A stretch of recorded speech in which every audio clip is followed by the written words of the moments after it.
YouTube channel पर LK classes में आप सबका स्वागत है।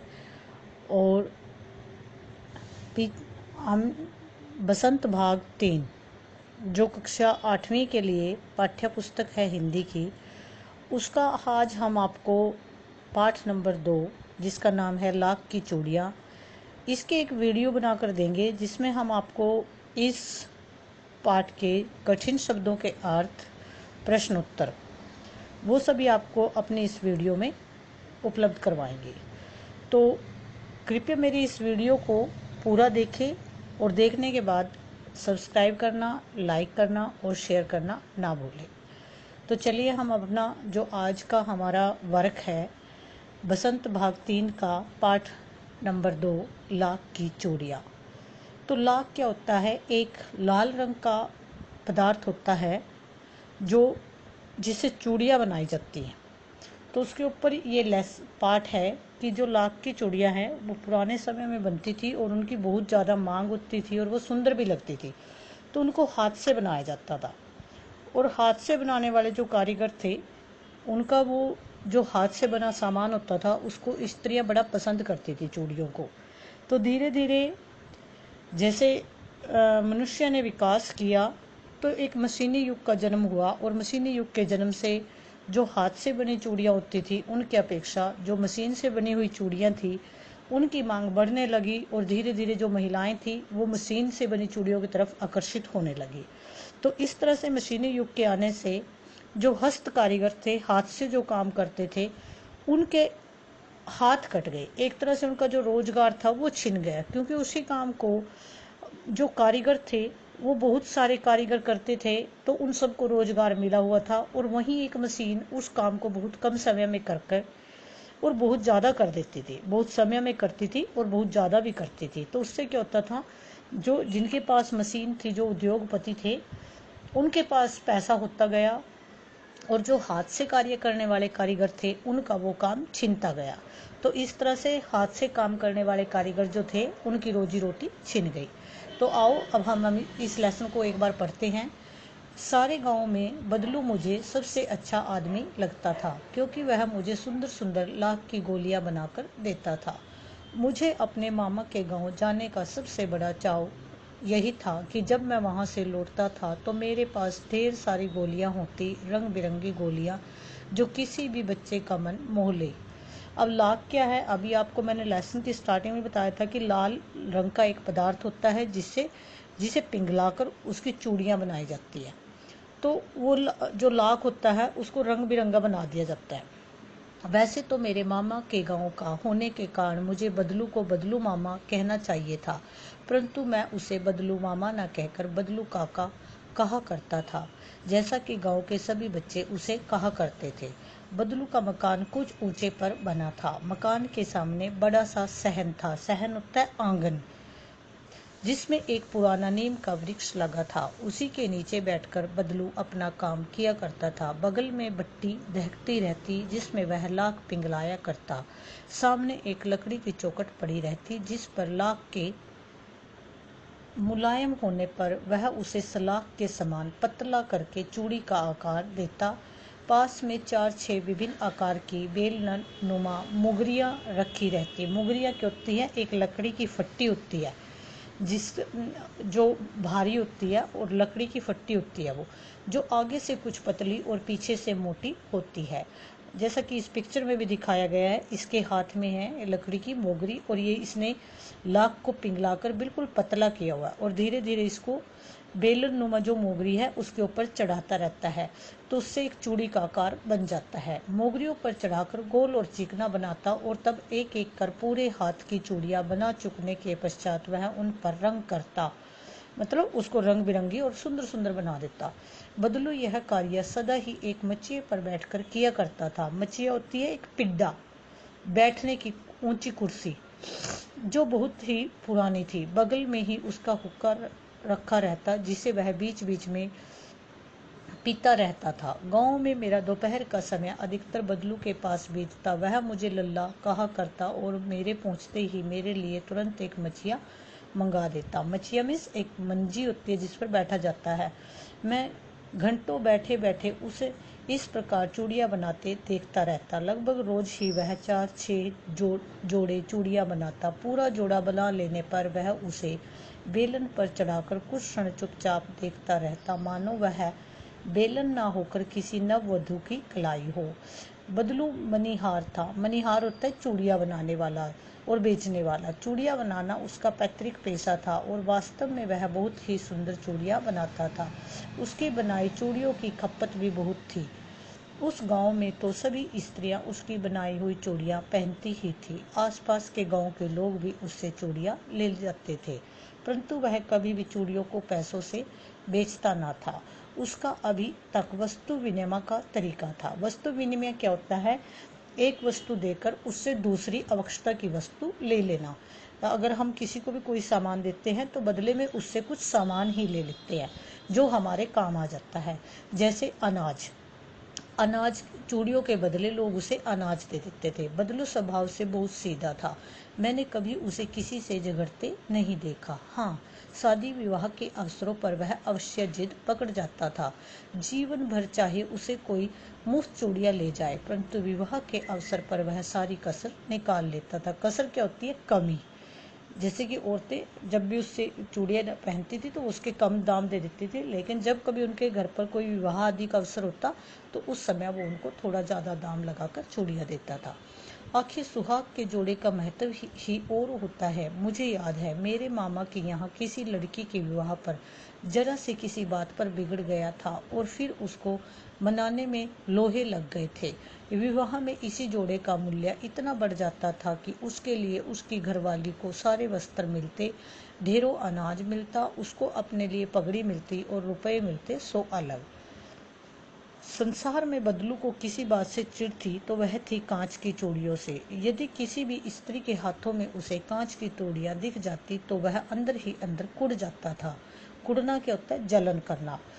और कभी कभी तो 2-4 बातें भी सुना देता था। मुझसे तो वह घंटों बातें किया करता था। कभी मेरी पढ़ाई के बारे में पूछता, कभी मेरे घर के बारे में और कभी यूं ही शहर के जीवन के बारे में।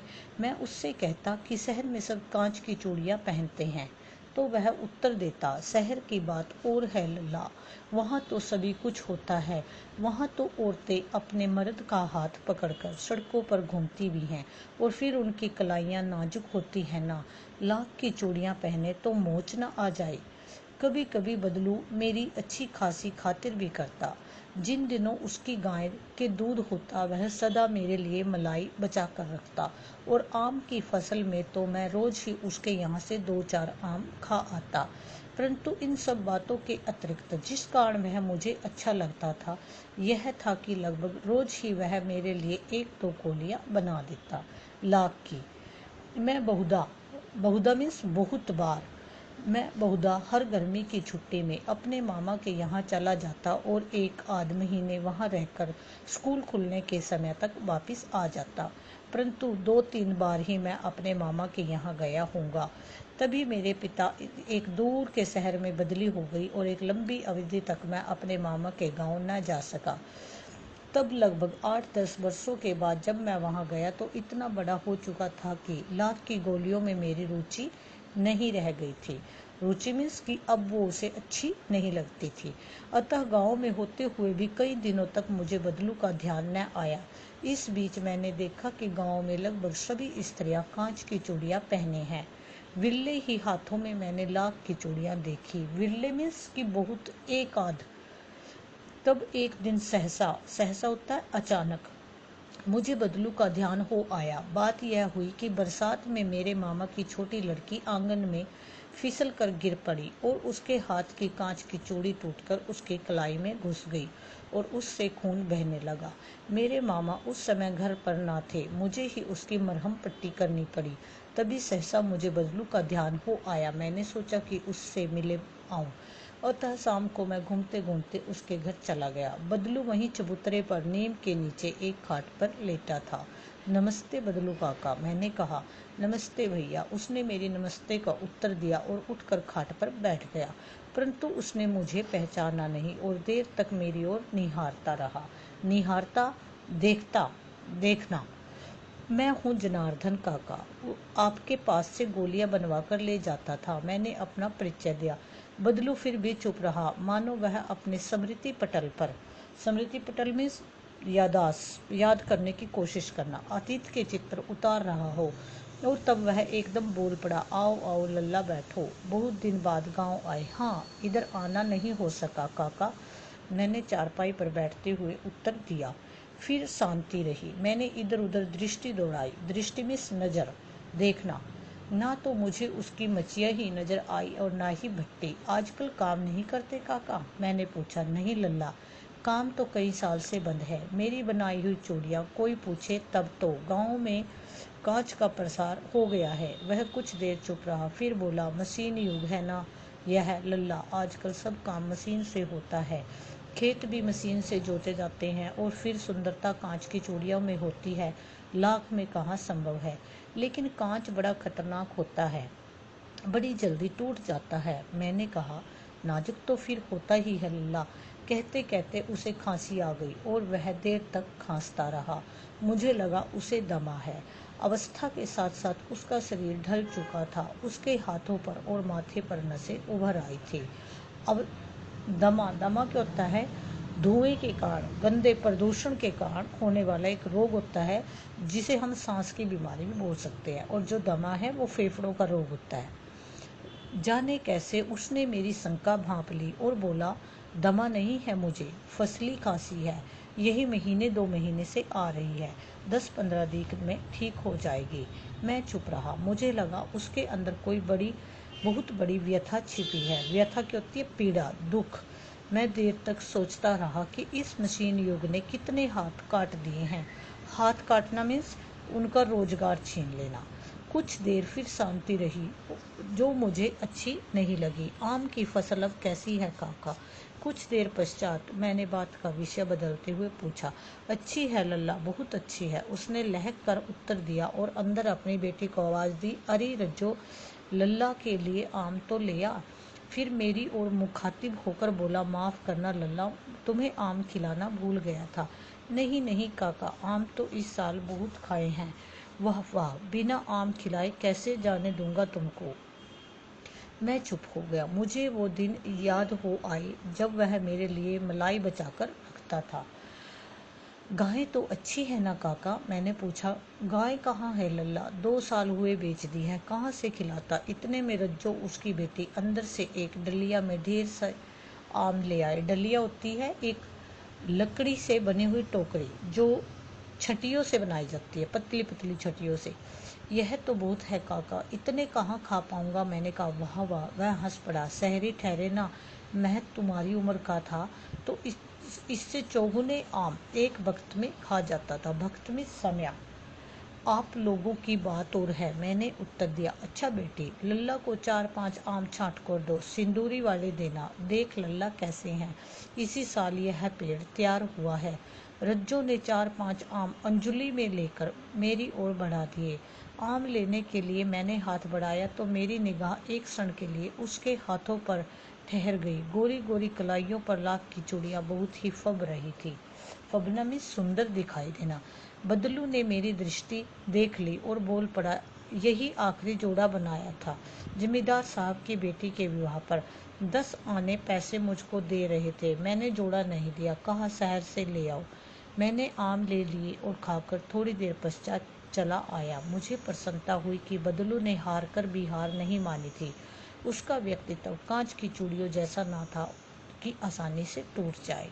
इस पाठ के जो लेखक है वो है कामतानाथ। तो हमने इस लेसन की, इस पाठ से रिलेटेड जो यहाँ पर कठिन शब्द निकाले हैं, आपके लेसन में, पाठ में जो कठिन शब्द बीच बीच में आए हैं वो हैं लाख। लाख क्या होता है? एक लाल रंग का पदार्थ। ढेर, ढेर मीन्स बहुत सी। मुंगरी, गोल मुठियादार लकड़ी जो ठोकने पीटने के काम आती है। पैतृक, पैतृक मीन्स पूर्वजों का। खपत, माल की बिक्री। कसर, घाटा पूरा करना या कमी निकालना। मचिया, चौकोर खाट। फबना, सजना या शोभा देना। डलिया, डली होती है टोकरी, जो मैंने बताया था कि वो जो सहतूत होती है, सहतूत का जो पेड़ होता है उसकी छटियों से बनाई जाती है या फिर बांस की छटियों से। मचिया बैठने की चौकी, पीढ़ी, ढल चुका, सिण होना, अंजुली, हथेली, ठिठक गई, ठहर गई, सहसा, अचानक, भट्ठी, अंगीठी। आगे जो ये क्वेश्चन आंसर्स हैं,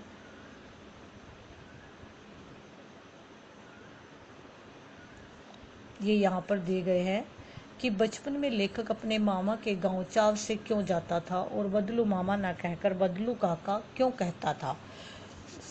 दूसरा प्रश्न है वस्तु विनिमय क्या है। वस्तु विनिमय पद्धति जो है वो क्या है और विनिमय की प्रचलित पद्धति क्या है। प्रश्न नंबर 3 है मशीनी युग ने कितने हाथ काट दिए हैं, इस पंक्ति में लेखक ने किस व्यथा की ओर संकेत किया है। प्रश्न नंबर 4 बदलू के मन में ऐसी कौन सी व्यथा थी जो लेखक से छिपी ना रह सकी। प्रश्न नंबर 5 मशीनी युग से बदलू के जीवन में क्या बदलाव आया। ये जो प्रश्नोत्तर आपको यहाँ पर दिए गए हैं वो अभ्यास के प्रश्नोत्तर हैं, तो इनको हमने यहाँ पर सॉल्यूशन हल सहित आपको यहाँ पर दिया है, तो आप यहाँ से हल सहित इसके जो प्रश्नोत्तर हैं वो प्राप्त कर सकते हैं। और हमारी नेक्स्ट वीडियो देखने के लिए हमें कमेंट करना, सब्सक्राइब करना और लाइक करना ना भूलें। Thank you.